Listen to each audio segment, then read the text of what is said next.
તો ચટપટી હેલ્ધી અને ઉનાળામાં મજા પડે તેવી મખાના ચાટ બનાવીશું. જેના માટે 1 કપ જેટલા ફણગાવેલા મગ, ચણા, 1 ચમચી દાળિયાની દાળ, શીંગદાણા, ઝીણી સમારેલી ડુંગળી, મરચાં, કેપ્સિકમ, ગાજર, ખાખરી, ટમેટાં અને કાકડી લઈશું. ત્યારબાદ પસંદ હોય તો અડધું બાફેલું બટેટું ઝીણું સમારીને, લીલી અને કાળી દ્રાક્ષ. મસાલાઓમાં 1 ચપટી જેટલું મીઠું, સંચર પાવડર, મરી પાવડર, શેકેલા જીરાનો પાવડર લઈશું. ત્યારબાદ ઝીણી સમારેલી કોથમીર, અડધી ચમચી જેટલો લીંબુનો રસ ઉમેરીશું. ત્યારબાદ કોથમીર અને દાડમ મખાનાથી ગાર્નિશ કરીશું. મખાનાનું પ્રમાણ વધારે પણ લઈ શકાય.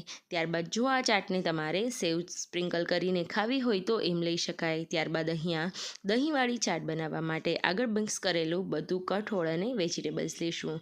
ત્યારબાદ અડધી ચમચી જેટલી ખાંડ ઉમેરીને દહીં મિક્સ કરી તેમાં ઉમેરી દઈશું. લીલી ને ખજૂર આંબલીની ચટણી સાથે